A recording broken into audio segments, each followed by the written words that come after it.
One man walks into the London Stock Exchange, pretends Britain lost at Waterloo, crashes the market, and buys half the British economy in a single afternoon. The ultimate financial heist. Here's the problem. That story is a lie. And the reason you believe it is exactly how you get played in today's markets.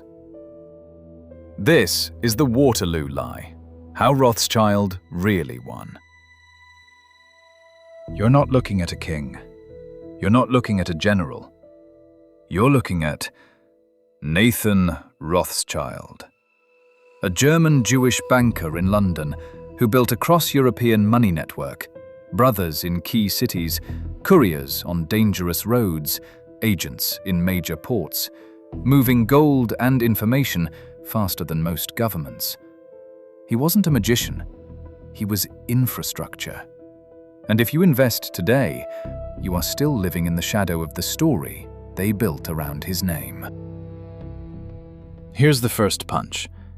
This Waterloo heist story does not come from 1815.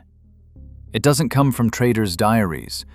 It doesn't come from government records. It doesn't come from Rothschild's own letters. It comes from an 1846 pamphlet, written 30 years later, designed to attack greedy Jewish bankers. This wasn't history. It was a weapon. Later writers stole it, polished it, and turned it into a thriller. With every retelling, Nathan became less human and more supervillain. And your brain loved it, because this story quietly gives you three things you crave. It explains inequality. He cheated. It flatters you.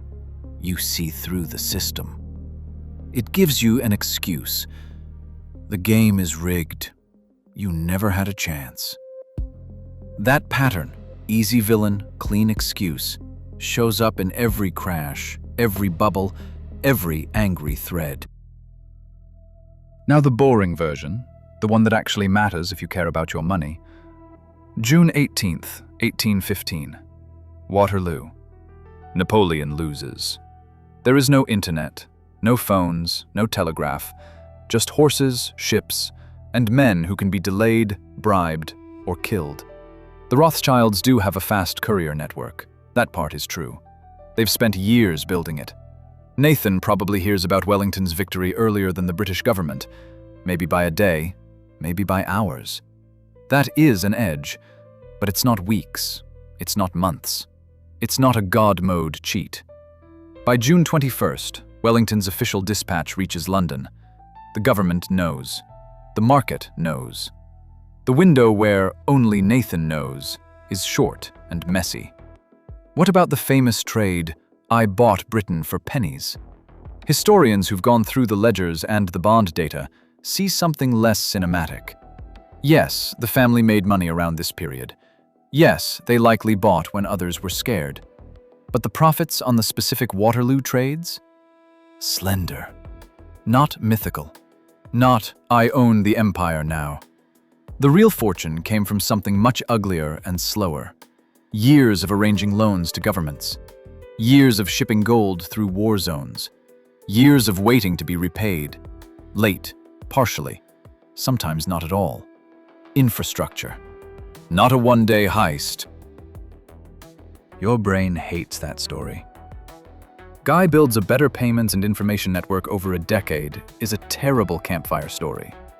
Evil banker tricks Britain in 10 minutes is perfect. That gap between what actually happened and what you want to have happened is where investors get destroyed. Because your brain does not want spreadsheets. It wants villains.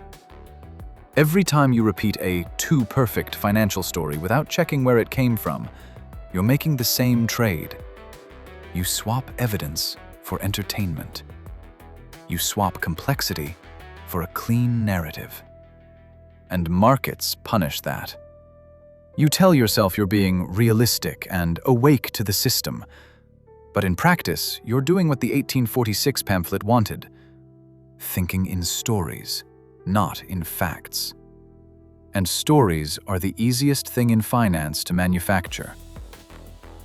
This isn't just about one banker and one battle. Today, all you have to do is swap the name. Replace Rothschild with the whales, the hedge funds, the algos, the elites. And you get the same structure. A secret network you can't see. A power you can't measure. A villain you can blame for every bad trade. It feels good, because it explains your losses without ever asking whether you understood the risk, the product, or the game. Every time you see a thumbnail screaming, "They manipulated the market," and you don't ask who they are, what evidence there is, or who's selling you that story, you're back in the London Stock Exchange, watching the room panic. Except this time, the secret network isn't Rothschild's couriers. It's the recommendation algorithm showing you the next outrage clip. And the person getting played isn't a 19th century bond trader. It's you. So strip away the myth.